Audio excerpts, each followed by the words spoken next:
Objektif kajian pertama kami adalah untuk mengkaji perkembangan Selangor Fruit Valley dan Sime Darby.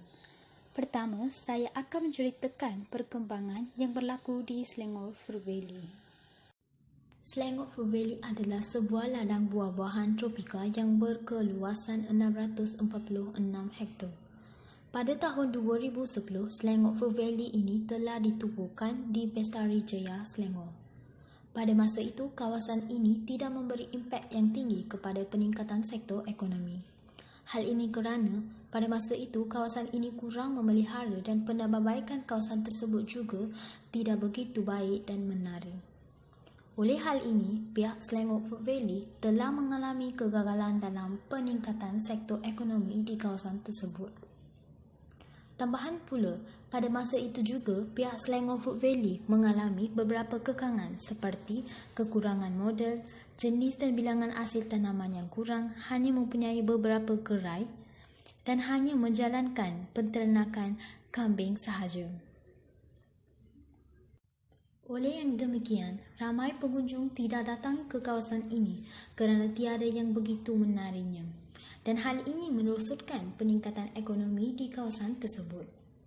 Justru itu, pihak Selangor Fruit Valley telah merancang untuk menguasai tempat itu demi meningkatkan ekonomi di kawasan tersebut. Pada tahun 2017, iaitu selepas 7 tahun, Selangor Fruit Valley bakal dibuka semula selepas 5 tahun menjalankan kerja pemulihan.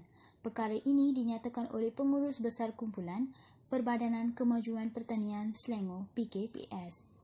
Dengan pembukaan semula Selangor Fruit Valley ini, pihak Selangor Fruit Valley telah menawarkan beberapa tarikan baharu termasuk laman herba, taman herba, penternakan dan pengeluaran madu kelulut, taman rusa, taman arnab di Menara Tinjau dan ladang kelapa pandan. Sebuah restoran juga dibuka di kawasan yang dulu dijadikan gerai menjual buah-buahan, manakala beberapa gerai menjual hasil pertanian juga disediakan. Ladang ini diwujudkan bagi menyahut hasrat kerajaan negeri Selangor untuk memodernkan sektor pertanian selaras dengan visi dan misi PKPS. Melalui pembangunan Selangor Fruit Valley ini, ia akan dapat menjadikan kawasan tersebut lebih berdaya maju serta komersial di samping menjana industri pertanian dan hasil tani negeri.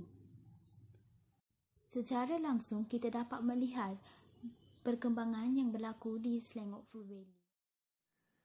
Okey, sekarang kita lihat pada objektif kajian 2, mengenal pasti faktor-faktor peningkatan sektor ekonomi di Selangor Fruit Valley dan Sime Darby. Faktor-faktor peningkatan sektor ekonomi di Selangor Fruit Valley. Ada 4 faktor, iaitu ekor pelancongan, permintaan tinggi, faktor yang mempengaruhi pertumbuhan ekonomi dan pelbagai jenis tanaman pokok, pelancongan dan aktiviti.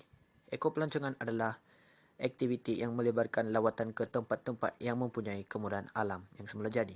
Permintaan tinggi berikut hasil pertanian yang berkualiti. Faktor mempengaruhi pertumbuhan ekonomi adalah antaranya sumber daya manusia, teknologi modal dan tanah. Selangor Fruit Valley. Ladang buah-buahan seluas 181 hektar ditanam dengan pelbagai jenis buah-buahan bermusim dan tidak bermusim antaranya iaitu rambutan, pulasan, durian, nangka, cempedak, manggis, pisang, ciku, nangga, dukung, durian Belanda, tin, jambu dan kepala pandan. Kelapa pandan. Selain daripada itu, Selangor Fruit Valley juga mempunyai haiwan peliharaan, mini petting zoo, dan mempunyai haiwan seperti rusa, arnab, lada kecing dan kambing ayam. Selangor Fruit Valley juga mempunyai produk pelancongan lain yang mampu menarik minat pengunjung, antaranya ialah ternakan madu kelulut, taman herba dan maklumat tisu culture. Terdapat aktiviti lain juga boleh dilakukan di SFV, antaranya ialah train ride kenderaan dalam untuk ke satu tempat ke tempat lain dan menarik getah untuk pelajar sekolah.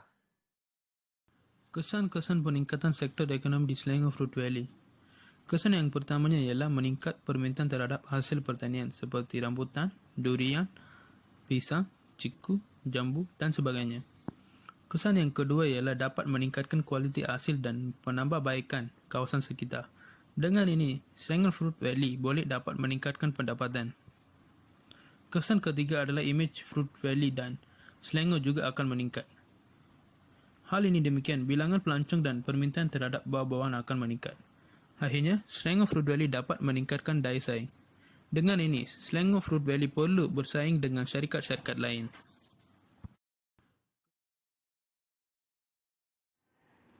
Perkembangan Sime Darby.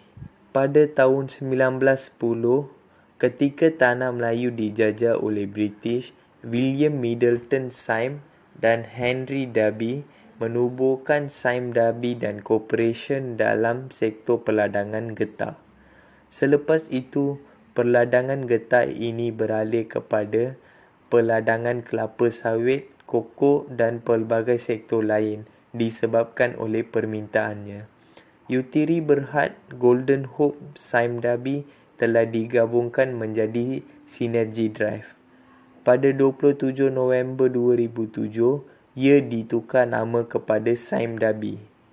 Luas kawasan perladangan Sime Darby di Malaysia ialah 343,254 hektar dengan 299,350 hektar ialah penanaman kelapa sawit. Sime Darby merupakan pengeluar minyak kelapa sawit terbesar di dunia dengan anggaran kira-kira 2,470,000 nada.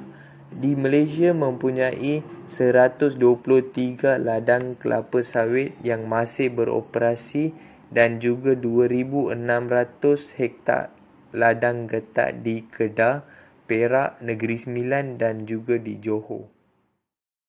Faktor-faktor peningkatan sektor ekonomi di Sime Darby. Yang pertama, permintaan terhadap minyak kelapa sawit meningkat. Huraiannya, minyak kelapa sawit digunakan dalam pengeluaran pelbagai jenis barangan seperti makanan, sabun, kosmetik dan sebagainya. Ia menyebabkan permintaan terhadap minyak kelapa sawit meningkat di pasaran antarabangsa. Yang kedua, tanah yang subur dan sesuai untuk melakukan sektor perladangan. Malaysia memiliki tanah gambut iaitu tanah yang paling sesuai bagi tanaman getah dan kelapa sawit. Hasil daripada tanaman tersebut mempunyai mutu yang tinggi di pasaran antarabangsa. Yang ketiga dan terakhir, kedudukan strategi negara. Huraiannya, kedudukan tanah Melayu. Kesan-kesan peningkatan sektor ekonomi di Sime Darby. Kesan yang pertamanya ialah mewujudkan peluang pekerjaan kepada isi rumah. Dengan ini, Sime Darby menawarkan gaji lebih baik kepada rakyat. Kesan kedua ialah nilai mata wang meningkat. Hal ini disebabkan oleh sering berlakunya ekspor minyak kelapa sawit dan getah ke luar negara. Akhirnya, ekonomi negara iaitu KNK meningkat.